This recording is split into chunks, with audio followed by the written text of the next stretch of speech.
On the evening of June 20th, 1978, rock and roll music blasted from inside a little white house on Acton Avenue in the suburb of Wood River, Illinois.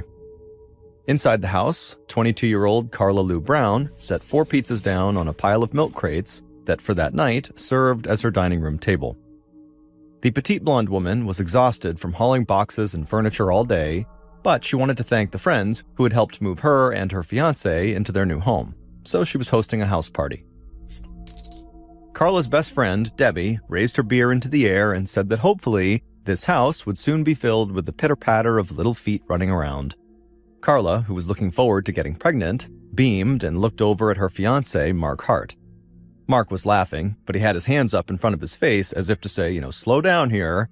He joked that before they had kids, he'd just like to get their boxes unpacked first. Carla had been dating Mark, the 27-year-old apprentice electrician, since he returned from the war in Vietnam. Carla was totally crazy about him, but their 5-year courtship had been anything but smooth. Mark was one of the few men in Carla's life who had not immediately thrown himself at her feet and done whatever it took to make her happy. At 4'11" tall, Carla was shorter than most girls in Wood River, but that hadn't stopped her from becoming a varsity cheerleader in high school. She was kind and approachable, which made her popular with boys and girls alike, and she was curvy enough to attract wolf whistles from total strangers out on the street. But Mark was different. She had to chase him, because Mark was one of those guys who started sweating at the thought of commitment. He had broken things off with Carla more than once before when the pressure to settle down just got to him. But he always came back. And now, finally, the couple was not only engaged to be married, but they also had just bought a house together. Carla sipped her beer and thought to herself how much she wished her father could see how far she had come. Ever since he died in an accident when she was just 11 years old, Carla had been looking for a real home. She and her mom had fought so much that Carla moved out as a teenager. She lived with her best friend Debbie and other friends, bouncing from place to place, until now. It was barely 1,000 square feet of living space, but to Carla, this new home for her and Mark was a dream house. A loud knock on the front door suddenly brought Carla's focus back to the party. Carla got up and walked over to the door, and she opened it up.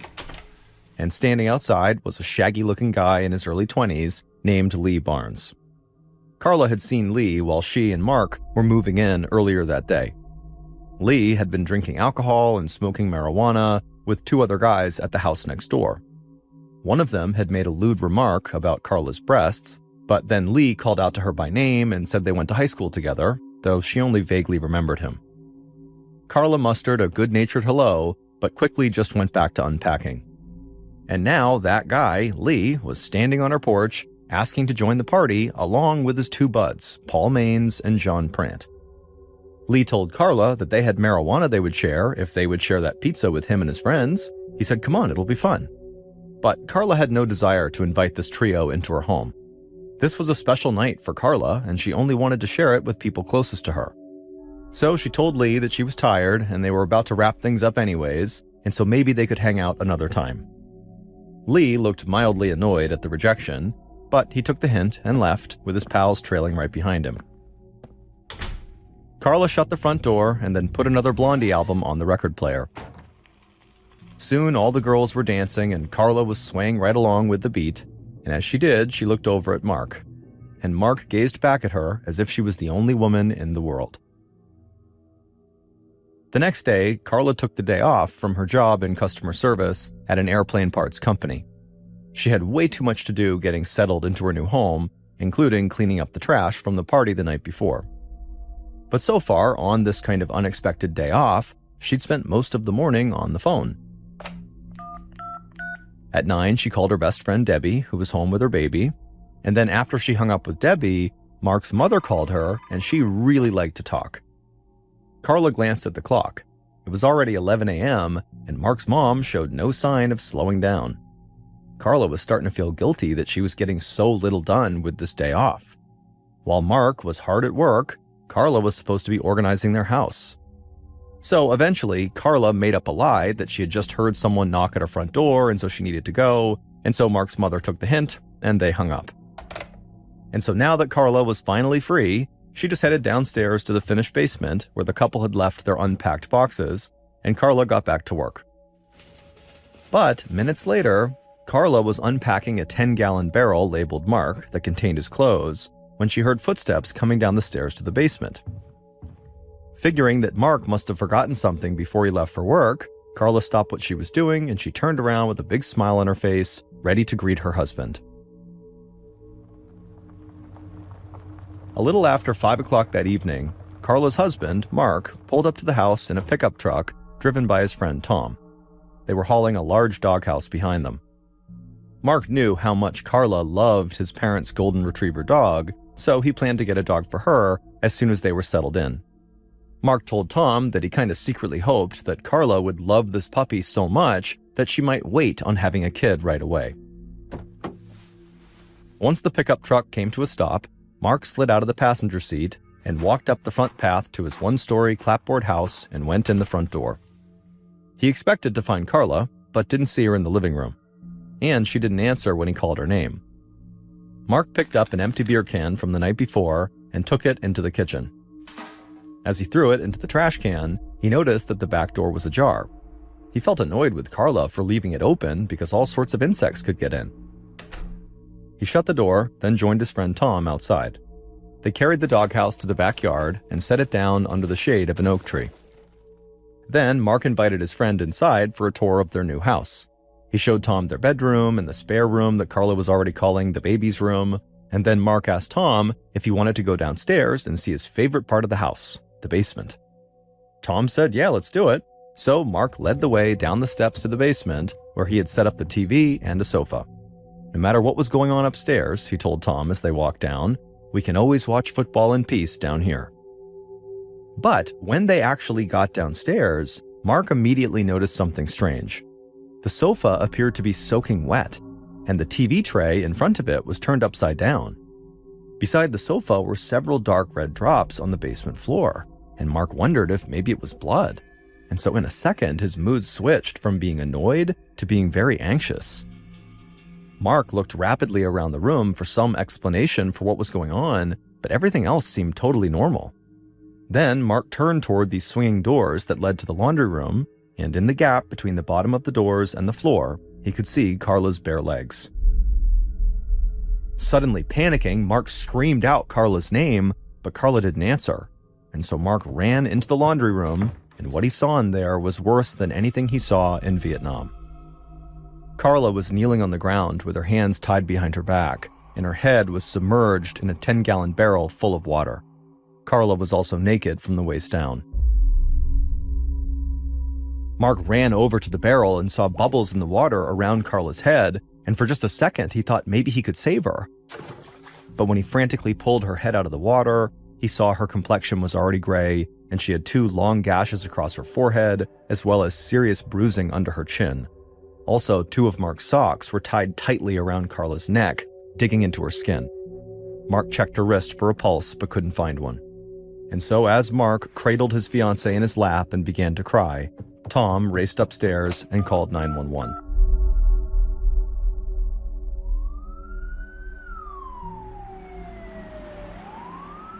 The first police officer arrived at the house just before 6 p.m. His name was Don Greer, and he was a 27-year-old from the Wood River Police. And he actually knew Mark. They were old friends who used to go out on double dates together. When Greer heard the 911 report of a deceased woman at Mark Hart's new address, his heart sank. He hoped it was a mistake. When Greer arrived at the house, he would find Mark sitting at the kitchen table, staring ahead with glassy eyes. Mark looked up and seemed to recognize his old friend, but all he could say was, "She's down in the basement." Greer went directly down the stairs to where Mark and Tom had laid a red blanket over Carla, who was now face down on the floor.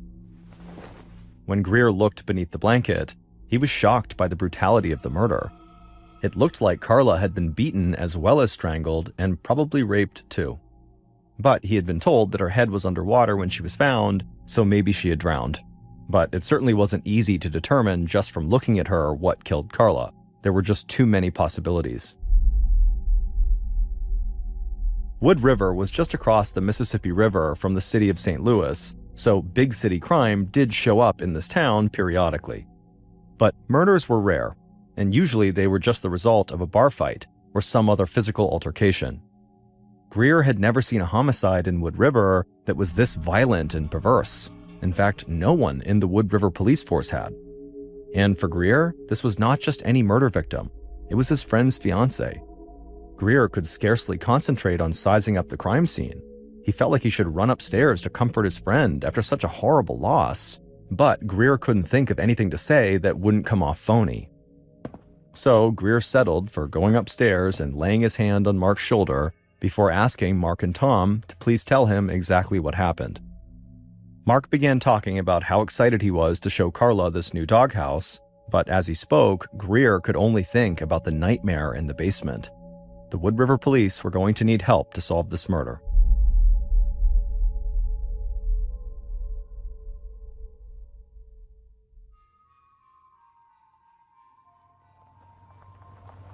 A few hours later, at around 8 p.m., crime scene technician Alva Bush of the Illinois State Police pulled up to the house on Acton Ave.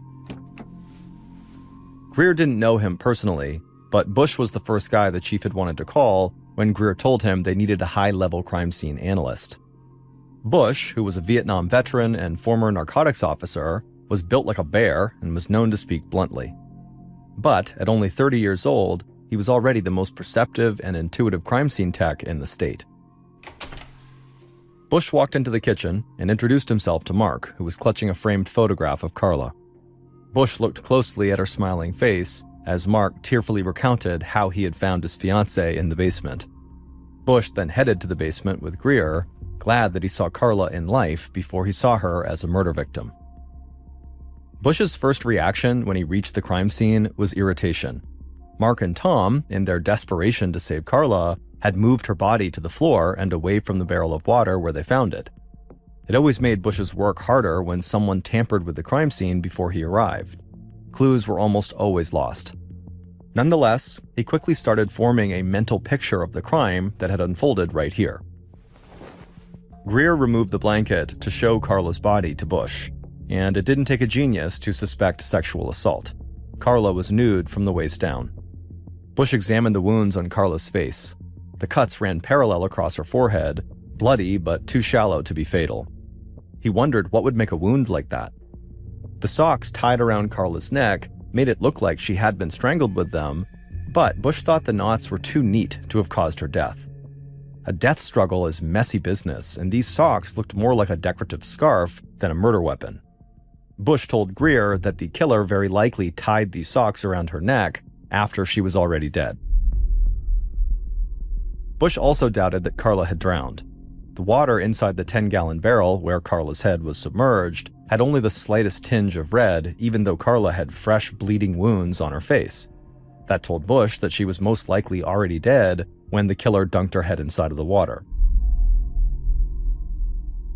And the more Bush looked around, the more he became convinced that the killer must have deliberately rearranged the entire crime scene before they fled.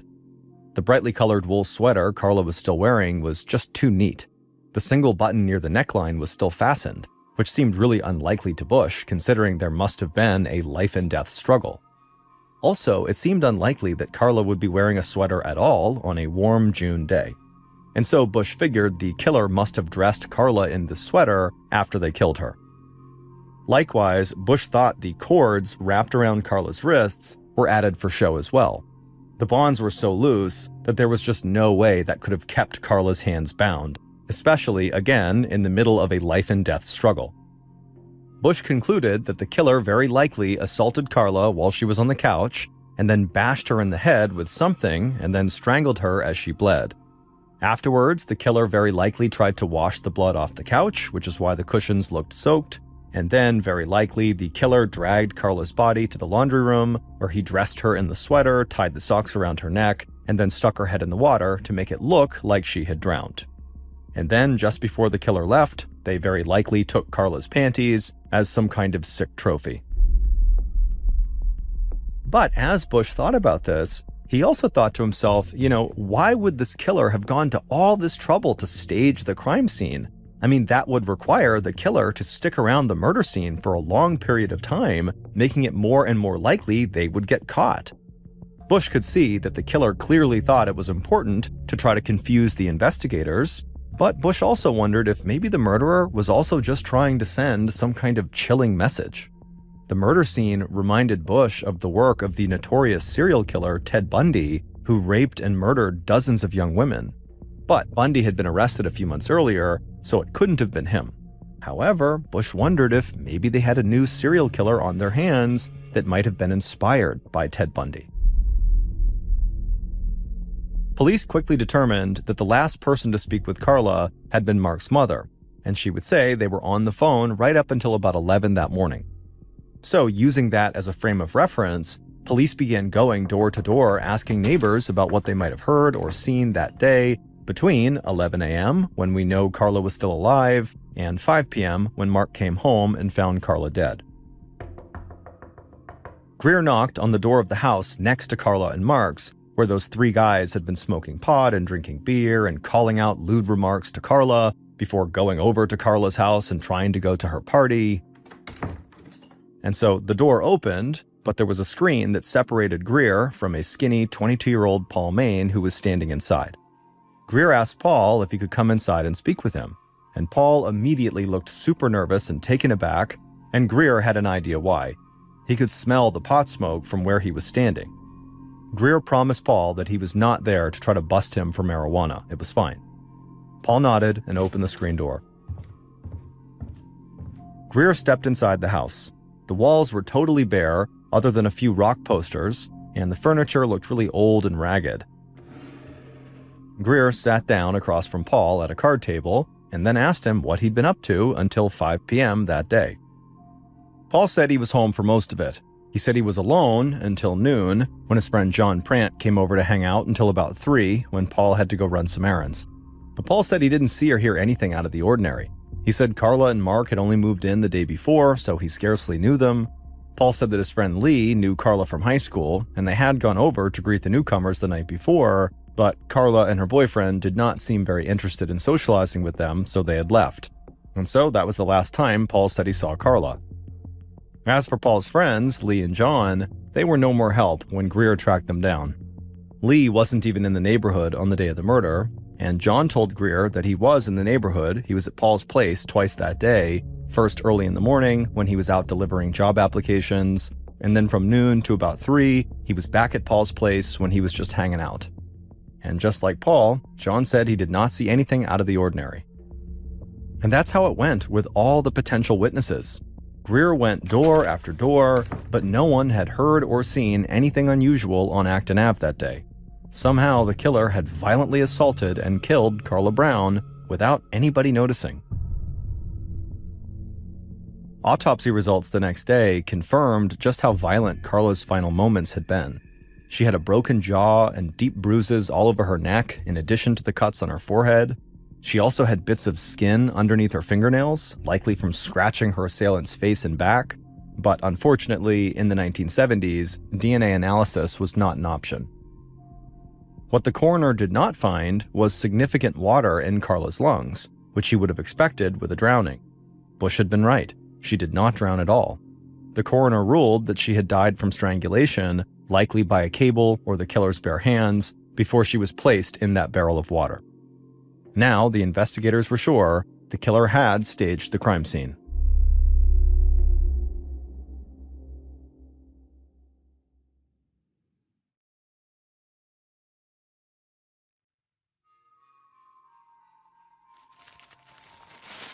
All across Wood River that day, June 22nd, people woke up to front-page news about the shocking murder of Carla Brown, along with a picture of Carla from her senior yearbook.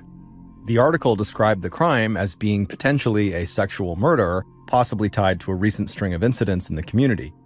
Over the past 15 months, a man had attacked 14 women in their homes, and he was still at large. But Bush told the Wood River police that he didn't buy that theory. That serial rapist who was attacking women in their homes always broke in at night, but Carla was killed in the middle of the day, and the serial rapist did not kill his victims. But there were enough obvious similarities between those attacks and the attack on Carla that Bush knew he couldn't totally rule out the serial rapist theory. In fact, Bush and the Wood River police were having a hard time ruling out anyone as a suspect, from strangers to her fiancé. They believed that the murder was a sex crime, but they had very few clues as to who did it. Greer knew that the first suspect in all these kinds of cases is the domestic partner, but Greer felt like his old friend Mark was a very unlikely murderer. Not only was he clearly distraught at his fiance's death, but Mark's boss confirmed to Greer that he had been working at a job site all day. And so Greer told the chief that they should focus on other possibilities. Greer spent a big part of June 22nd talking to all 10 guests who had gone to Carla and Mark's house party, but most of them couldn't imagine who would want to hurt someone as nice as Carla. One guy told Greer that Carla was really good at saying the right thing when people felt down. This guy was very self-conscious about the fact that he was quite short, but Carla, who was several inches shorter than him, once told him that he was tall to her. Greer was starting to think that he was not going to get any useful information from these 10 people, but when he sat down with the last person, Carla's best friend Debbie, she would identify 2 potential suspects that in theory could have wanted to do harm to Carla. The first suspect was an ex-boyfriend in Connecticut that Carla dated over a year ago during one of her breakups with Mark. The guy took it really hard when Carla broke it off to return to Mark, and he kept getting in touch with Carla for months. Debbie couldn't remember his name, though. Debbie also fingered Carla's stepfather, a heavy drinker with a temper. She said that when she and Carla were seniors in high school, Carla's stepfather tried to force himself on Carla. Afterwards, Carla excused his behavior, saying he was drunk, but drunk or not, Debbie called it attempted rape. Carla's mother eventually had the marriage annulled. Both of these suspects that Debbie brought up were intriguing possibilities, but Greer quickly got information that scratched both of them from his list of suspects. The ex-boyfriend was in New Jersey on business on the day of the murder, while Carla's stepfather said that he and Carla had remained close, and he had recently even given her money for dental work, and he also easily passed a lie detector test to prove he never assaulted Carla and had nothing to do with Carla's death. By the day of Carla's funeral, which was Saturday, June 24th, investigators were getting frustrated at their lack of progress. 3 days after the crime, and they still had no strong suspect. At 1 p.m., Woodland Hill Cemetery filled up with residents from Wood River who gathered to say goodbye to Carla. So many of them had brought flowers that the local shop had to stop taking orders. 6 pallbearers carried Carla's casket from the hearse to the gravesite. Mark had chosen all former boyfriends of Carla's who had remained friends with her. Greer watched the crowd, looking for anything unusual, but all he saw was a community in pain. He felt so much pressure to bring justice to these people and to bring it fast. But the investigation seemed to just be going backwards. In fact, the lab had just called to say that every fingerprint they had found in the basement was either Carla's or Mark's, so the killer didn't even leave behind any prints. Greer watched as Carla's casket was lowered into the ground, and he thought to himself, this can't be the end of the story. 5 days after the murder, the Illinois State Police sent a detective named Randy Rushing to take a fresh look at the evidence. The muscular former state trooper with the handlebar mustache had taught criminal law at the police academy before joining the Department of Criminal Investigations. Now, he was supposed to give the case a top-to-bottom review to see if there was something the local police had missed.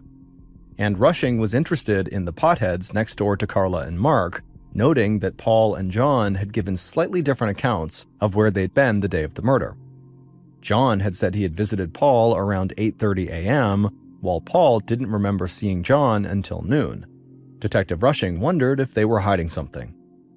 But once again, the theory went nowhere.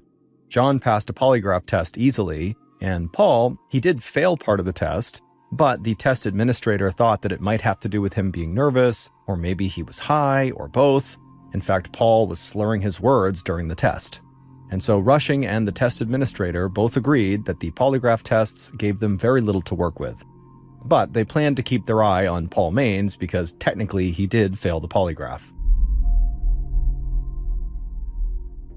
For a brief moment in late July, so about a month after the killing, investigators got excited when Wood River Police arrested a 21-year-old man named Tony Garza for breaking into a woman's house and trying to rape her.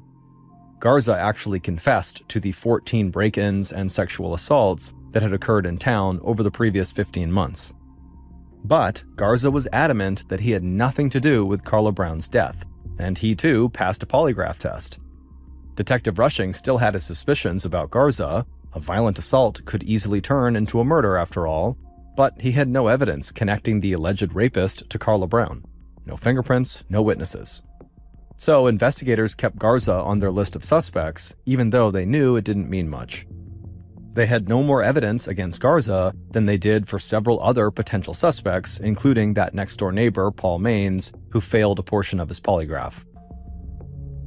Rushing, Greer, and the rest of the investigators knew they needed a break in the case or no one would be held accountable for Carla's murder. And by the fall of 1978, with no main suspect in sight, the state police finally pulled Rushing off the case. Greer kept the case open, but as months and even years passed by with no new leads, he worried that Carla Brown's murder might never be solved.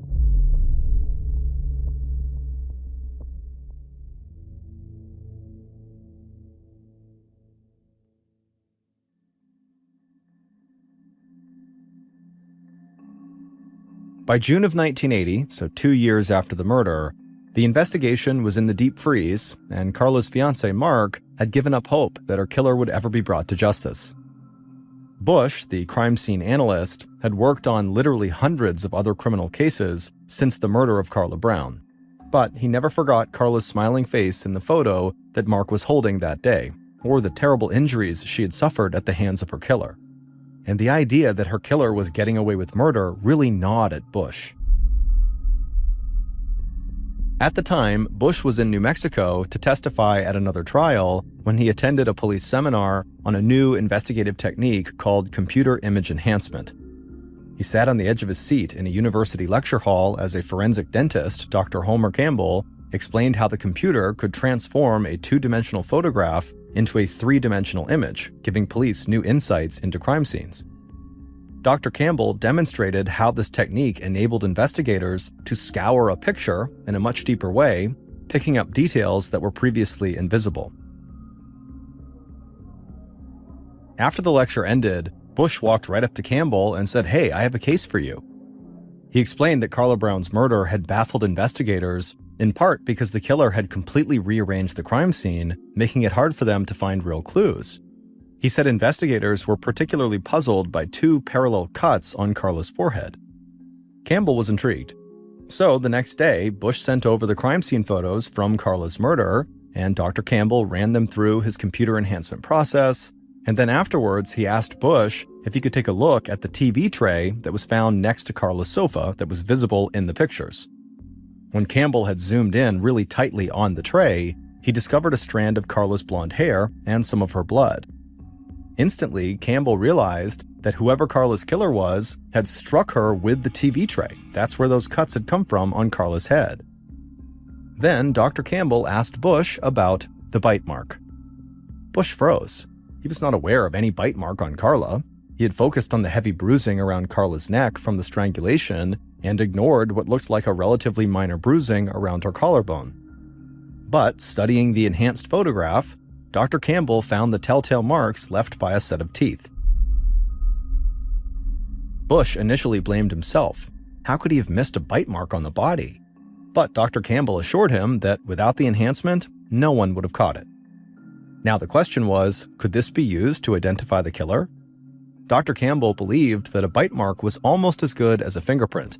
In fact, it was Dr. Campbell's testimony about a bite mark in the Ted Bundy murder trial 2 years earlier that helped convict Ted Bundy. With Campbell's big discovery, they could now compare suspects' teeth against the shape of the bite mark on Carla. Without a court order, it would not be easy to get suspects to agree to have molds made of their teeth, but Bush had a plan to get what they needed. And he called Rushing, the state police detective, to help. Of all the people investigators had spoken to, Carla's next-door neighbor, Paul, the guy who had partially failed the polygraph, was still at the top of their list of suspects. And even without a mold of his teeth, they could tell that Campbell's bite mark analysis suggested he could be their guy. Whoever killed Carla had crooked teeth, and just from looking at Paul, he also clearly had crooked teeth. But by this time, September of 1980, so 2 years and 3 months after Carla's murder, Paul no longer lived on Acton Avenue. But Wood River police officer Don Greer, who by this point had been promoted to deputy chief, tracked Paul down at a YMCA about 15 minutes away, and he gave him a call. Greer lied and told Paul that he was calling from an insurance company that had a check for him, money he was owed from an accident a few years back. Now, this was a deliberate deception, one that would likely be tossed out by a court as unethical today, but back in 1978, it worked like a charm. Paul came right to the closed insurance company building that police were using as their front, and he presented himself at the front desk, ready to receive his check, but very quickly, Paul realized he had walked into a trap. Paul looked even thinner than when Greer had questioned him 2 years earlier. Rushing noticed that Paul was trembling and thought there was a good chance he would crack and give a confession. But Paul stuck to his original story when he was asked. He said he had no idea who killed Carla. But Greer and Rushing did not believe him, and they made that very clear to him. They said there was only one way he could prove his innocence: let them take an impression of his teeth to compare against the killer's teeth. And Paul agreed. They overnighted the impression of Paul's teeth to Dr. Campbell, and then all the investigators held their breath until they heard back the next day. Finally, 27 months after the crime, they hoped they were on the brink of justice for Carla. But when Dr. Campbell called, he had disappointing news. The forensic dentist told them that the photographs, even with the computer enhancements, were not good enough to declare Paul's bite as a match. Paul could be the killer, but Campbell was not certain. Rushing, Greer, and Bush alike were crushed. The Carla Brown case was cold again. And it would stay that way for 2 more years, until one chilly day in March of 1982, when Detective Rushing met an FBI agent who would go on to help break the case wide open with absolutely stunning psychological insights into the mind of their killer. Rushing was at a conference in St. Louis when he attended a session led by Agent John Douglas, who was a pioneer in the art of profiling suspects so that police knew who to look for. Douglas's 6-person team specialized in creating psychological profiles of serial killers. The tall, slender agent wearing a vest and tie talked about traveling the country to speak with killers like Charles Manson and others less famous but no less deadly to understand how their minds worked. Rushing was totally mesmerized by Douglas's way of analyzing killers' motives and weaknesses. And so Rushing couldn't help but wonder, what kind of suspect would Douglas profile if he looked at the Carla Brown case? And so, after the talk was over, Rushing approached Douglas and asked for his help, and Douglas agreed. 6 weeks later, Bush and Rushing piled into an unmarked police car to make the 800-mile drive to FBI headquarters in Virginia to go over the case with John Douglas. Greer, who was now Wood River's chief of police, flew back from a vacation in Florida to join them on this trip. When the investigators arrived at the sprawling FBI campus, an agent from Douglas's behavioral science unit escorted them to a conference room. They spread pictures from the crime scene across the table. Then Douglas breezed into the room, shook hands, and started examining the photos. A few minutes later, he sat back in his chair, assembling the details he had just formed in his head, and then he launched into a highly specific description of the killer that was so precise it was like he actually knew him and was there in the basement 4 years earlier when the crime happened on June 20th, 1978. He said the crime scene looked disorderly, which made him think the killer was a shaggy-looking, disorderly person. Someone with low self-esteem who was awkward with women and had a history of rejection. Douglas then said the killer likely drove a beat-up old car, something like a red or orange Volkswagen. Now, to Bush, Rushing, and Greer, it almost seemed like Douglas was just making things up as he went along. And so as Douglas spoke, they began exchanging doubtful looks and wondered if they drove all this way for nothing. But Douglas wasn't done. He said it was common for killers to keep something from their victims. And when he said this, Bush looked knowingly at Greer, because 4 years ago, they had discussed the fact that Carla's panties were missing from the crime scene, and maybe they had been taken as a trophy. Douglas then said that the Carla Brown murder scene had some of the trappings of a serial killer, especially the way the killer had moved things around to create the appearance that Carla had drowned in that 10-gallon barrel. But Douglas said the killer had never killed anyone before Carla, and the killer probably did not come over to Carla's house to kill her. This surprised the investigators, and so Rushing asked Douglas how he could possibly know that. And Douglas just pointed to the photograph showing the soaking wet sofa, and he said, well, it looks like the perp tried to revive his victim by splashing water on her. That does not seem like a killer who just goes around killing people. This seems like maybe it happened by accident. Bush's jaw dropped. The wet sofa had perplexed him and all of his investigators for 4 years. Douglas said the strangulation and blows to the face indicated a personal confrontation. Maybe Carla rejected him sexually and he struck back. In cases like that, Douglas said, the killer usually faces the victim and attacks the face and neck. Douglas would go on and describe this case as what he called a neighborhood crime, meaning it was likely committed by someone living nearby or literally in the victim's household. Douglas looked at the 3 men and told them that very likely they had already interviewed the killer. Rushing piped up and said, well, what would happen if the killer took a polygraph? Douglas shook his head, uncertain. He felt the polygraph was not a reliable tool. He'd seen too many cases where the killer beat the test, but was convicted on other evidence. Greer wondered what that meant for their case. All of their potential suspects had passed their polygraph, except for Paul, who had failed a portion of it. Then Douglas looked at the photograph of the blood droplets from the crime scene again, and he said the killer must have had blood on him, and so after Carla was dead, the killer must have gone somewhere nearby to try to clean himself up. And when Greer heard that, he thought, well, if the killer was Paul, how much closer than next door can you get? Because Paul lived next door to Carla. Bush, Greer, and Rushing were already blown away by Douglas's insights. But then the FBI agent leaned across the table and delivered the best news of all. Since their killer was almost certainly an amateur killer, he would easily crack under pressure. Douglas suggested that the police should mount a psychological warfare campaign in the media. He said that they should play up ways that emerging technology has helped them gather evidence, how the photo enhancement led to the discovery of the bite mark, and how psychological profiling enabled them to narrow down their suspect list. Basically, Douglas was telling them to use the media to try to trick the killer into thinking that their arrest was imminent. Then Bush brought up the idea of digging up Carla's body. Dr. Campbell had suggested that the casket, if it kept the water out as it was designed to, could preserve the body for some time.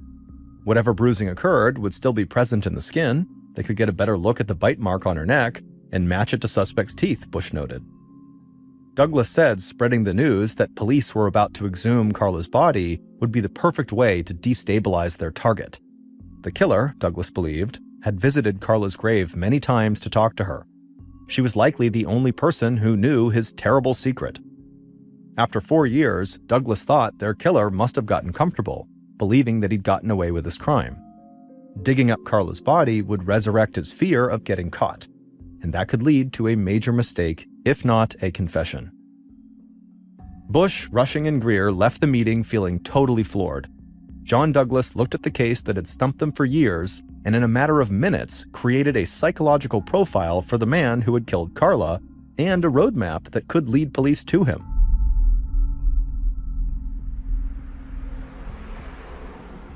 As they drove back to Illinois, they went over their list of suspects and knew there were still several men who fit Douglas's description of the killer, including the serial rapist and Paul, the next-door neighbor.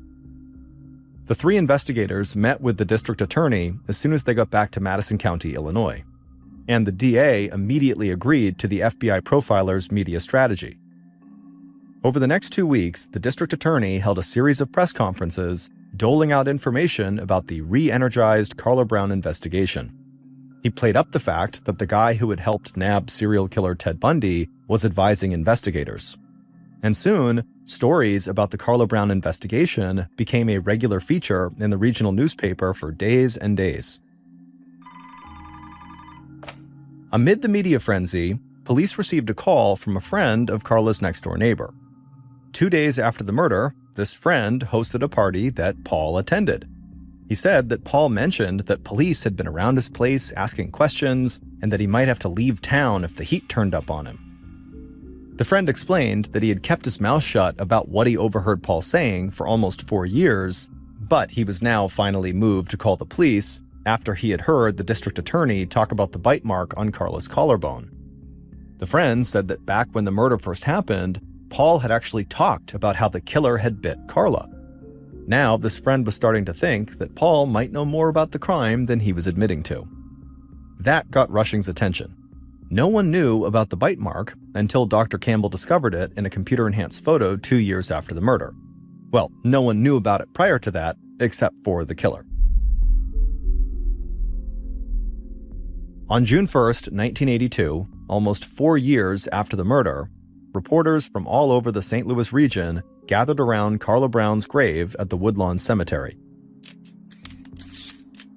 They snapped pictures of her headstone, which read, "So lovely, so loving, so loved." As the backhoe dug into the ground, Chief Greer stood shoulder to shoulder with Rushing and Bush, praying that this invasion of Carla's grave would lead them to her killer. The casket was lifted out of the ground and placed into a hearse and driven to the St. Louis Medical Examiner's office. Greer, Bush, and Rushing gathered around the casket as the coroner opened it up. The casket had been sealed well, leaving the body in very good condition. The skin had not deteriorated very much, and this time, Bush zeroed in with his camera on the bite mark. Using new high-resolution film, he snapped photograph after photograph. Now armed with much better images of this bite mark, investigators wanted to compare them with Paul's dental impression. Bush, Rushing, and Greer flew out to New York to meet with a bite mark expert. He was going to match the teeth marks on Carla's collarbone against impressions taken from several men they had spoken to over the last several years, including Paul from next door and Carla's ex-stepfather. Now, none of these bite molds were labeled by name, so this expert had no idea whose teeth were which as he did the comparison. Sitting at his kitchen table on Long Island, New York, the bite mark expert performed a blind comparison, and sure enough, he found a perfect match. Investigators now knew who killed Carla, and unbelievably, the real killer basically lined up perfectly with the profile of the killer they had gotten from Douglas.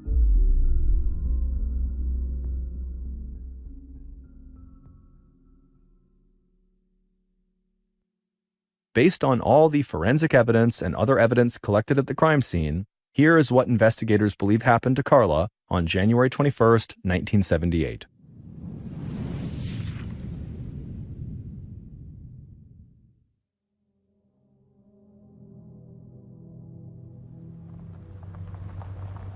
Around 11 a.m. on that day, the killer parked his beat-up red Volkswagen vehicle at a laundromat about a block from Carla and Mark's house. As he walked from his car towards their house, he reached back and he touched his back pocket to make sure the coil of electrical cord was still there, and it was. The killer entered the house through the back door, which was unlocked. He then headed right downstairs to the basement to confront Carla. Carla recognized him and demanded to know what he was doing there, but the killer didn't explain himself. Instead, he just grabbed her and forced her onto the sofa. Carla fought back as hard as she could, but her killer was much stronger and twice her weight. The killer then kissed Carla on the face and the neck, and then bit her along the collarbone. Then he pulled off Carla's shorts, pinned her to the couch, and unzipped his jeans. It was at this point that Carla apparently screamed an insult at him, and that's when the killer snapped. Years of rejection just overtook him, triggered by Carla's taunting. He grabbed the TV tray near him and swung it as hard as he could into Carla's face, breaking her jaw. Then the killer lifted that tray back into the air and brought it down again on Carla's face, leaving that parallel gash in Carla's forehead. As Carla reeled from these blows, the killer pulled out that electrical cord from his back pocket and tied it tight around Carla's neck. And the killer pulled as tight as he could on that cord, constricting Carla's windpipe until her face turned beet red. The pressure closed off her carotid artery, depriving her brain of oxygen, and so in seconds, Carla lost consciousness. A few seconds later, the killer released the wire and sat up, and as he caught his breath, he looked around wildly, wondering what was going on, as if he'd just woken up from a nightmare. And then he looked at Carla, and he saw her lying lifeless on the sofa. Suddenly realizing what he'd just done, he panicked. He pulled the wire completely off Carla's neck, he slapped her face a few times to try to revive her, But when that didn't work, he drew some water from the sink and poured it on Carla's face, and when that failed, the killer decided to just rearrange the entire crime scene, hoping to throw off the police. Inspired by recent accounts of Ted Bundy, the killer staged Carla's body to make it look like the work of a serial killer. Then the killer wiped down all the surfaces he touched, ran up the stairs, and slipped out the back door. Then he snuck over to the house right next door and washed Carla's blood off himself before anyone realized he was there. At 10:30 p.m. on Tuesday, June 8, 1982, just days before the 4th anniversary of Carla's murder, Greer and Rushing arrested the killer at his parents' home. All these years, they had been so focused on Carla's neighbor, Paul, because he seemed suspicious and he had failed his polygraph, when the whole time, the real murderer had been Paul's best friend, John Prant, one of the 2 men who had been with Paul when they had tried to join Carla's party on the day she moved in. The real killer, John, had been insulted by Carla's refusal to let them inside, and so he'd come back to teach her a lesson, although he claims he had not meant to kill her. In July of 1983, John was convicted of first-degree murder and sentenced to 75 years in prison. Despite repeated attempts to discredit the bite mark evidence on appeal, he remained behind bars for 37 and a half years, until 2019 when he was freed on parole. Since then, John has engaged the help of the Exoneration Project to try to discredit the bite mark evidence and clear his name. To this day, John maintains his innocence. From the 1950s until present, a Canadian family has owned this very isolated cabin in the middle of the Ontario backcountry. It was the only property on this very small lake. There was 2 others across the lake, but they were pretty far away. And with the exception of the side of the cabin that was facing the water, the rest of it was surrounded by really dense forest that went on for quite a while. About 2 miles away from this cabin, on the other side of this dirt road, was this huge wildlife reserve that was pretty much just a huge forest that was protected. And anytime the family was visiting this cabin, the kids would at some point go into the reserve and go explore. In 2001, when the family was at the cabin, the kids were across the road over at the reserve, and they decided to walk down this particular trail that they hadn't seen before, and they just started walking. And for about 30 minutes, they're seeing new areas they hadn't seen before, and then they come to this clearing, and there's all these abandoned houses. At first, there was a little debate about whether these were actually abandoned, because they did look like they were in pretty good condition. But when they walked a little bit closer, it became very clear that nature is reclaiming this land. Grass is up to your waist. There's vines growing up the side of the houses. There were cars still parked in driveways that were totally rusted out, and, grass is growing all through them. And so they knew these were abandoned. They walked up to the first house they saw, and they looked in, and they couldn't believe what they were looking at. It was like whoever lived here had left without taking anything. The house was still totally furnished. In fact, their dining room table still had plates and cups and forks and knives, like they had just had dinner and then just got up and left. They start talking about going into these houses and looking around inside, but they started wondering, is this a museum? Is that why everything is in such good repair? Should we not go inside these houses? And they start looking around for any indication that definitely this is not a museum, these are just plain abandoned. And across the street from the house they were at was this totally decrepit looking house. Let's go over there and look in there. And so they look in a window, and very clearly the ceiling is totally sagging down. And the first floor is buckling completely, and there's clothes and shoes scattered everywhere. And so for them, this was confirmation that this is no museum, these are abandoned, we can totally go look around inside.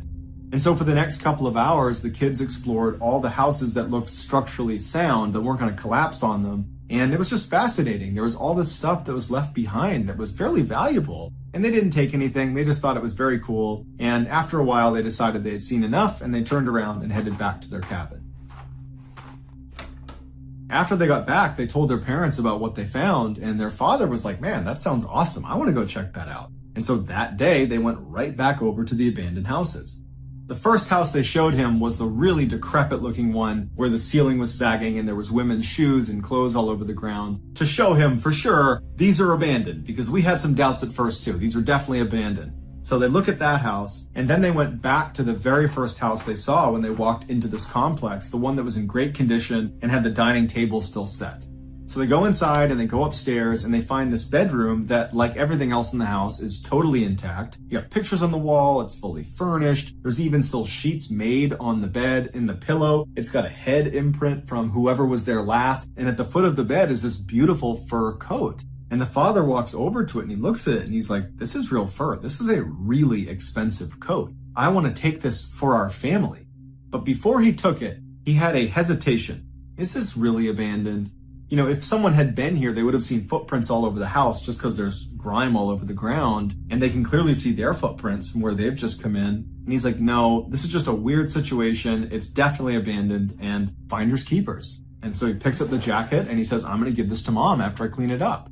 And so with the jacket in hand, the father and the kids explore the rest of the house. And when they go outside, they realize it's starting to get late and it's probably time to head back. And so they turn around and they start walking away from these houses towards their cabin. And they get about 50 or 60 meters away when one of the kids said he just had this weird sense that they were being watched.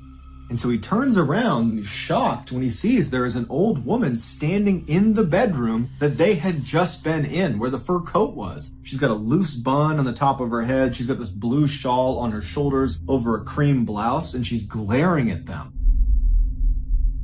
When the father saw this woman, he made an audible gasp, and the rest of the group turned around too and saw this woman in the window. And the feeling was guilt. They're like, oh my goodness, we just stole from this poor woman who lives in this abandoned house. And so right away, the whole group starts walking right back towards the house. They're going to give this jacket back. In fact, the dad is like, I'm so sorry. I shouldn't have taken this. I'm sorry. And as they're walking back towards the property, the woman in the window who hasn't said anything just turns around and walks back into the main part of the house. They can't see her anymore.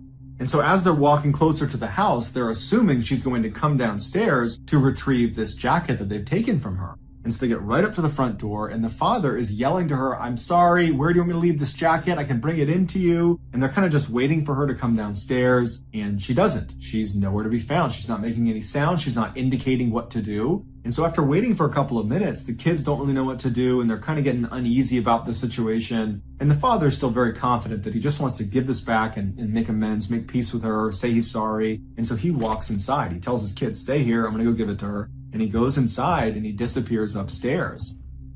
And then all of a sudden from across the street in that decrepit house with the caved in ceiling, they hear one of the second floor windows come slamming down. And at the same time, their dad comes charging down the stairs, no jacket with him, and he's saying, go, go, go. And the kids are spooked from the window getting slammed, and they start running away until they're about 100 meters away from these houses. And they stop, and they're panting, and they're out of breath. And the kids ask their dad, what happened? And he says to them, I looked everywhere upstairs, and I could not find that lady. I don't know where she is. Either she's hiding from us or something. But I happened to be looking out at that other house. Something caught my eye. There was movement. And I saw another person in the second floor of that building that's falling apart. And I watched them slam the window. And then as soon as I did, I heard someone yell, get out. And I ran out after you guys. Now the kids and the dad are absolutely terrified and they want to leave, but they also want one more look at these buildings before they do. And when they had run away, they had stopped behind this big group of trees that obscured their view to the buildings. They were out of sight. And so they begin to peek their heads around the tree until they can see the building and they can't believe what they see.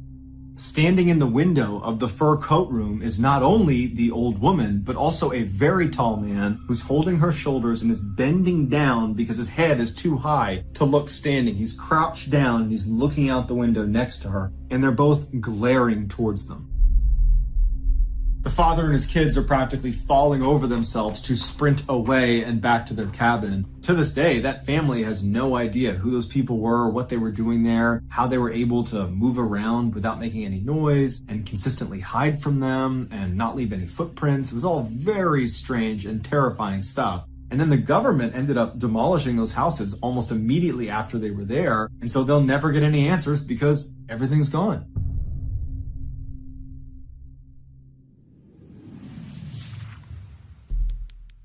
Our next story is called The Witch.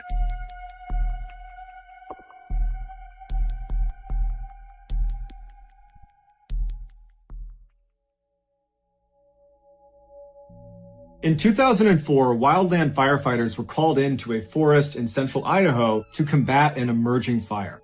By the time the crew arrived at this forest, it was clear this fire was spreading a lot faster than they anticipated. As a result, Mike, who was the assistant superintendent, basically the second in command of this particular crew, he said he was going to hop on the ATV and drive off way ahead of them to see if they needed to spread out farther to stop this fire. So Mike hops on an ATV and he takes off down this ancient looking logging road that probably hasn't seen a vehicle or a person in decades. Mike had made it about a half mile down this trail when he noticed out of the corner of his eye a bobcat was running perpendicular to him straight out of the forest as if it was going to cross the road about 100 feet in front of him. Mike comes to a stop and thinks this bobcat doesn't know I'm here. It probably is not used to seeing people. It's going to come out into this trail, see me, get spooked and run away. But instead, this bobcat runs directly into the middle of the road, turns and faces Mike in a very aggressive posture. Mike is shocked at what he's seeing because he knows bobcats are notoriously elusive and they're nocturnal. So for this thing to be out in the daytime and to be intentionally blocking his path and standing there aggressively like it's going to attack him was so out of the ordinary. So the two of them are just looking at each other, not moving for about 10 seconds until this bobcat opens its mouth and then begins screaming like a person. It did not seem like the right sound for what he was looking at. He said more than scary, it was just intensely weird. And just as quickly as this bobcat has arrived, it stops screaming, turns and runs to a tree, sprints up the tree and climbs onto this branch that happens to be perched right over the trail he's on. And Mike's looking up at this bobcat that's right over this trail, and he knows if I'm going to continue going down this trail, I have to go under this screaming bobcat.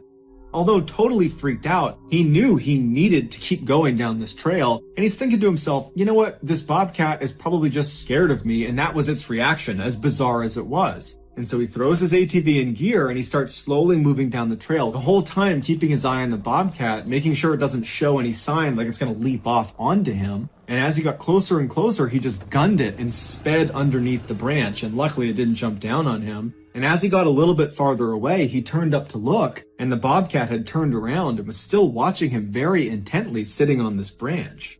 Mike makes it about another half mile down the road before he sees something else that's very strange. He sees a cabin. It's this little tiny cabin that's tucked away in the woods, and he's thinking to himself, I'm on federal land. There aren't supposed to be any private structures here. And he figures, even if this is illegal, I do need to stop and make sure no one's in there because there's this huge fire coming this way. And so he parks his ATV and he starts walking off the trail towards this cabin. And as he gets closer, he can tell it's not only a very old cabin, but it's almost certainly abandoned because he can see all these slats that have been put over all of the windows, like it's been boarded up. But when he got up close, he noticed something strange. The door itself into this cabin was not boarded up, and the doorknob was missing, and in its place was this shiny silver chain link that was thread through the opening where there should have been a doorknob around a wooden post that was right outside the door, basically a makeshift lock because there was no doorknob to it. And he's thinking how weird it is that in the middle of this forest, on an old ancient logging road that clearly no one goes down, where bobcats are running around freely, that there would be this new chain here, which indicates someone must have been here recently. And so he bends down to look through the space that was still there from where the doorknob should have been, and he looks inside, and he can't really see anything. And so he takes his flashlight and he shines it in, and he can't believe what he's looking at. There's all this furniture inside this tiny little cabin in the middle of nowhere, and it's all upside down. And he's just totally creeped out. So he puts his flashlight away and kind of backs up, and he starts walking back towards the road, and he can't help it, but the whole time he's looking over his shoulder back at the cabin, like someone's going to emerge from outside of this cabin. He gets to the road, and by the time he's there, he's running. He jumps on his ATV, he whips it around, and he starts blazing back up the logging road back towards his crew. And when he turns the corner to where that bobcat was, he sees there is now a Native American woman standing in the middle of the path. She's wearing this tattered white nightgown, she's barefoot, and she's standing in the same spot he saw that bobcat. And she's looking at him as if she's expecting him, like she's been tipped off that he's going to be here. And he stops about 100 feet away from her, and now he's officially freaked out. He's still looking over his shoulder towards that cabin because now everything is just totally weird to him. And before he has a chance to do anything, this woman lets out a scream, a blood-curdling scream that is identical to the bobcat's scream. And so Mike is totally unnerved by this. Everything about this day has really gone sideways as this woman is screaming at the top of her lungs, and then suddenly she stops. Mike's still just standing there like, what's going on? And she runs to the same tree the bobcat had climbed earlier, and she climbs up this tree and gets onto the branch where the bobcat was and perches like an animal on the branch looking at Mike. And now, just like the bobcat, Mike is going to have to drive right underneath this woman who is perched over the trail. And so he throws his ATV in gear and he starts driving and he's staring at this woman, and now her mouth is just open like she's about to scream again. And as soon as he got close, he gunned it and went right underneath her. And he turned around after he got some distance away from her, and she's still on the branch, now turned around facing him as he drives away. He goes back, he tells the crew what he saw, and as much as they all want to go back and see this woman and see this cabin, they know they can't. They got to fight this fire. And so ultimately they do that and then they leave. A couple of days later, Mike was in a bar in the town right near the forest they had just been in fighting that fire, and Mike had seen the woman in the cabin, and he struck up a conversation with a local. And he said, "Hey, do you know of any buildings that are in that section of the forest?" And the guy kind of laughed and he was like, the only building I ever heard of out there was apparently some cabin where some crazy lady thought of herself as a witch, and she apparently had a bobcat for a pet. And so we as kids were just told to stay away from there. So besides that, I don't know.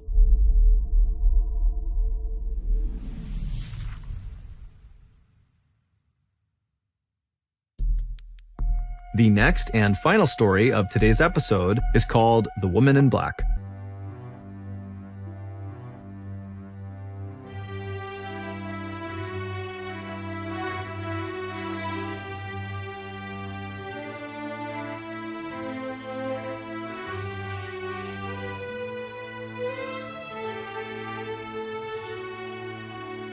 In October of 2005, a 21-year-old named Nathan was back home in Elk Grove, California, visiting his mother at her apartment for a couple of days. Her apartment was part of this really safe complex. It was gated, there's lots of lights and cameras, so anything that went bump in the night was just going to be, your noisy neighbors or something. On the last night of Nathan's stay, he was laying in his bed in the guest room, listening to the hum of the street lamp that was outside, and the crickets and the passing by of cars, when he drifted off to sleep. At about 2 a.m., Nathan woke up, or so he thought. He couldn't move his body, he could only move his eyes, and even though he had never experienced sleep paralysis before, he instinctively understood this is probably that. He noticed the room was completely silent. There was no more crickets, no more hum of the light outside, no more traffic, just total silence. And then he started flashing his eyes around the room because he couldn't move his head or his body, and he started taking stock of the room. The bed he was in was positioned as far away from the door as he could in the back right corner. From where he was laying, if he looked to his right, in that corner was this big armoire, and then moving left from the armoire as he scanned the room, you'd come to the door, which is on the opposite side of where his bed was, and then if he kept scanning left, he would reach the foot of his bed, and just beyond the foot of his bed was a table and a chair. But because he was laying flat, he couldn't really look down and actually see the table and chair. And so with all of his strength, he managed to raise his head just enough that he had a line of sight to that section of his room, the only section he has not looked at yet. And he sees the table and chair, and he sees in the corner is this dark figure that's standing there looking at him. He's completely frozen with fear. His thought is, there's an intruder in the house. How did they get in here? What are they doing in here? And he managed to keep his head up just long enough to get a decent look at this dark figure, and he determined it was most likely a woman with a shawl covering her face. And before his head fell back to the pillow, he saw her suddenly crouch down on the ground out of view. And then Nathan's head fell back. And now he knows there's just some stranger in his room, and he can't lift his head up anymore, and he's looking around with his eyes. He sees the armoire, he sees the door, he can't see that table and chair, and then he hears the sound of someone slithering along the ground out of view, and he can hear her breathing as she's getting closer and closer to the edge of the bed. And he's laying there terrified. He's so scared he can't even make a sound. And he's telling himself this has to be a dream. Wake up, wake up, wake up. And he's laying there, and this woman, she stands up and she leans out over his bed and she looks at him, and her face is pale and her eyes are sunk way back in her head. Then she begins to slowly crawl on top of him, and Nathan's sitting here looking at this woman. He wants to close his eyes, but he can't. Then he just feels his chest being pressed down. He can hear the sounds of the springs compressing all around him as this woman positions herself on his chest. And then he finally manages to let out a scream, and then suddenly he's awake. The woman's gone. and he sits up and he's looking around. There's nobody in his room. The familiar hum of the light and the crickets and the traffic outside, they all return. And his mom comes running in the room and she's like, "Hey, are you okay? I heard screaming in here." He said, "Oh, no, I had a bad dream. I'm fine now. I had a terrible dream, but I'm fine now." And his mom's like, "Okay, all right, you need anything?" And he's like, "Nope." So she comes over, she gives him a hug and a kiss. She goes back to bed, and he would go downstairs, flip on a Disney movie, actually Aladdin, and he would fall asleep with a Disney movie on and with lights on. And there was no more sleep paralysis that night. The next day, Nathan got up and he headed back to his house, and he couldn't shake the experience. He had never had sleep paralysis before, but it was just so much more terrifying than he ever would have imagined. And he's just thinking to himself, I can't believe there are people that put up with this on any sort of regular basis. But, after a couple of days and getting home and not experiencing any sleep paralysis, time went on and he just kind of forgot about it. A few months later, in March of 2006, Nathan is at this big family party in Chico, California, big outdoor barbecue, all of his family's there, and at some point his sister shows up. His sister was not supposed to be attending this party, so it was a great surprise. He hasn't seen her in a while, and he immediately pulls her aside to catch up with her. And so for the first hour of their conversation, they're just chatting about their lives and what they're up to. Towards the end of their conversation, Nathan suddenly felt compelled to share his sleep paralysis experience with his sister. And the reason he wanted to was because he knew that she knew that he was actually a skeptic. And so she would believe him. If he's telling her this is what happened, she would believe that that's what he saw. And so he starts by saying, I had the weirdest experience at Mom's apartment just a couple of months ago. I'm pretty sure it was sleep paralysis. And his sister immediately butts in and she goes, "Wait a minute. I had sleep paralysis for the first time in my life 2 weeks ago at Mom's apartment. It was horrible. I was in the guest room and then I saw this woman and she was like standing on me. I thought I was going to die. It was horrible." That's exactly what happened to me. I was laying in the guest room and I couldn't move. And then I saw a woman in the corner and she stood on my chest. They proceeded to go over all the details of each of their stories, and they discovered that they had had almost the exact same experience. And at the end of it, they wanted to have a rational explanation for how they both could just somehow have their only sleep paralysis experience in the same room in roughly the same timeline and experience the exact same events. They were trying to, come up with a rational explanation for that, but it was just too much of a coincidence. But ultimately, neither of them were really prepared to start discussing what else it could be. So they decided to just kind of laugh it off and say, "Man, that's pretty weird," and they moved on. After the party was over, Nathan would go back to his house and he would tell his wife about this crazy coincidence he and his sister had, and his wife would say, "Yeah, that's wild." But after that, Nathan just did not want to think about it or talk about it, and so he kind of just, pushed it out of his mental space and did forget about it. He moved on. 5 months later, in August of 2006, Nathan's mom would move out of that apartment building and she would move into a 2-story house still in Elk Grove, California. Shortly after she moved in, she asked Nathan if he would come spend a couple nights with her, and Nathan said sure. In order to better understand what happens to Nathan over the course of his stay at his mother's new house, you need to understand a basic layout of her house.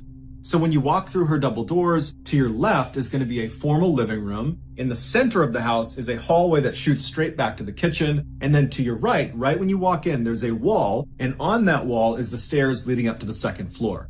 If you take those stairs to the second floor, you reach a landing where there's a window that looks back into the backyard. And immediately to your right, there is a single door. And that's the master bedroom where Nathan's mom would sleep. From the landing, if you turned left, there'd be another door that's a mirror image of the master bedroom door. And this door is the guest room. That's where Nathan was going to stay. And then to the left of the guest room was a hall that went to the front of the house, but that's irrelevant to the story. If you went inside the guest room, the bed was located in the back right corner. So the same layout as the guest room in the apartment building, where the person laying in the bed, so Nathan, his feet would be closest to the door. And from Nathan's perspective in the bed, the only other piece of furniture in this new house guest room was a table that was, from his perspective, on the right-hand wall, centered on the wall, and on the table was a TV. So that's the only things in the room. The first night Nathan was at this new house was totally uneventful. The second night, not so much. He was up in the guest room, laying on the bed, watching TV. The lights are off, it's just the TV on, and at some point, he dozes off. He wakes up a short time later and he can't move. It's the same sensation he had when he was staying with his mom at her apartment. And he begins to panic because the last time he felt this way, a strange veiled woman stood on his chest and made it feel like he was dying.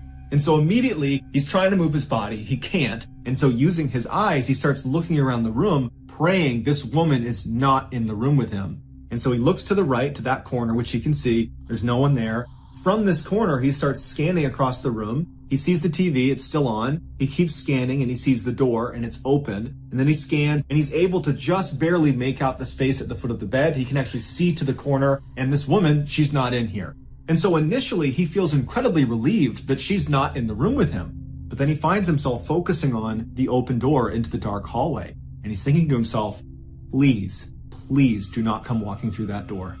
And so he stares at the open door, just hoping he breaks out of this sleep paralysis, when he notices something about the TV. It's flickering.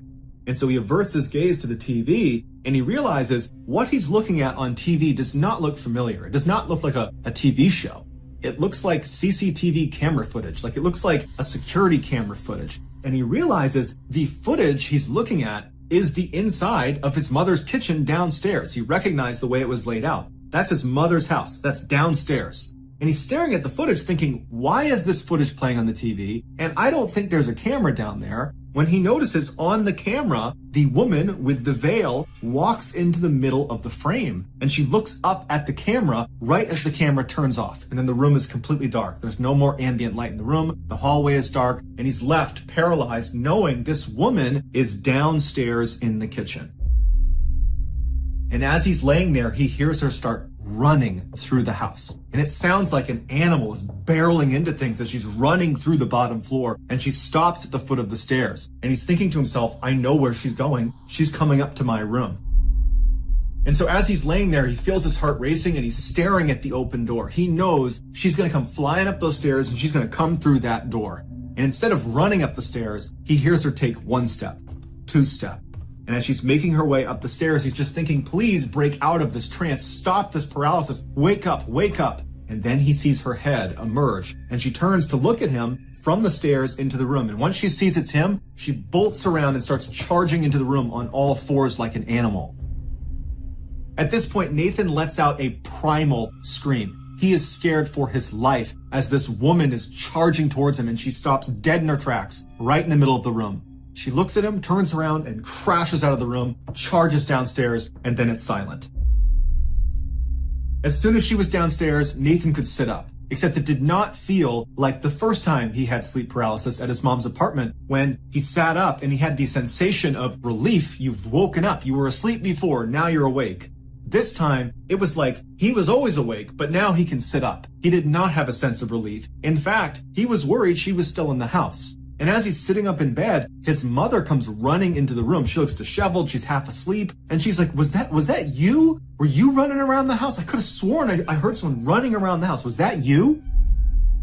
Nathan's looking at her and he can't even process what he's been through, whether that was real, whether it was a dream. And he's trying to find the words to describe to his mom the dream he had. Like he can't process what's happening. And he just says, Mom, we have to check the house. We have to make sure no one's in the house. And so the two of them flip on every light upstairs. They're not even talking. At this point, it's survival mode. They turn on all the lights upstairs, and Nathan leads the way down, and they're flicking on all the lights, and they manage to search the whole house, and there's no sign of a break-in. There's no one in their house. After the coast was clear and they felt like they were not in immediate danger, they went into the kitchen to kind of talk about what just happened. And so Nathan's like, okay, Mom, I just got to tell you everything that I'm thinking right now. I can't really process what just happened. I think it was a bad dream, but I'm starting to think that it could be something else, or I'm just losing my mind. So a few months ago, I was sleeping in your guest room in your apartment, and I had an experience that I'm almost positive was sleep paralysis. You know, I was laying there, I couldn't move, and this figure was in the room and they were standing on me. It was terrifying, but it sounded an awful lot like sleep paralysis. But then a couple months after that, I talked to my sister and I told her about it. And she told me that very recently, right before you moved into this house, actually, she was in that room and she also had basically the exact same experience. She had never had sleep paralysis before. I had never had sleep paralysis before. So we've basically had the exact same horrifying experience in the same room around the same time. And then just now, tonight, I had another sleep paralysis experience with the same woman who's running around the house, and you just said you heard her running around the house. His mom looked really concerned, but she wasn't shocked. She says to Nathan, I have seen this woman. I saw her in my apartment way long time ago, but I remember what you're describing. That's the experience I had. This woman, showed up in the room and she stood on me. And it scared the heck out of me, but I didn't tell anyone because I thought it was sleep paralysis. And so Nathan and his mom proceeded to spend the next several hours just talking through what this could be. How could they, all three of them, him, his mom, and his sister, how could all of them have had the exact same experience? And how could tonight, when Nathan had this experience, how could his mom have heard those footsteps if that was indeed sleep paralysis? Because it wasn't Nathan, he was in the bedroom. And it wasn't his mom, she was in her bedroom. And she didn't have any pets, so who could it be? Nathan says he and his family are still totally rattled by this experience, and they don't have an answer. And this is a family of skeptics, so they're not looking for a reason to call this paranormal. They simply don't have the answers. Nathan has said that he, his mom, and his sister have not had any further experiences with the woman in black ever since that last experience Nathan had, and they're just hoping it stays that way. Midnight sky so clear, shadows whisper near, magic in the air.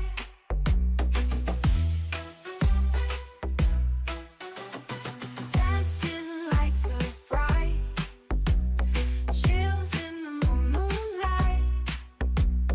Time to take flight.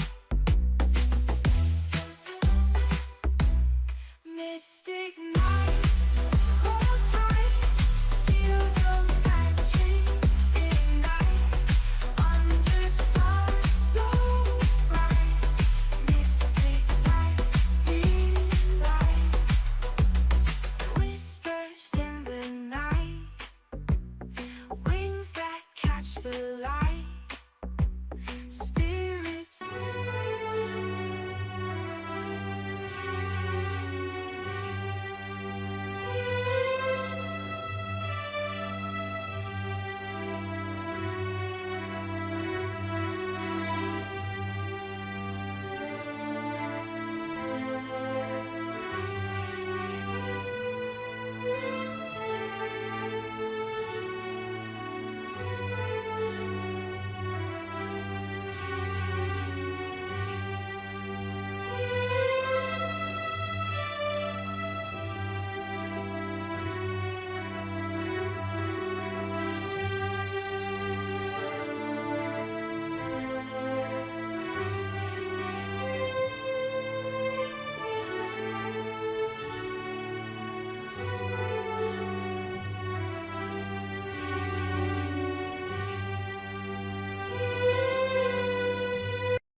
Thank you for listening to the MrBallen Podcast. If you enjoyed today's stories, be sure to check out our YouTube channel, which is just called MrBallen, where we have hundreds more stories just like this one, but many of them are not available on this podcast. They're only on YouTube. Again, the YouTube channel is just called MrBallen. So that's going to do it. I really appreciate your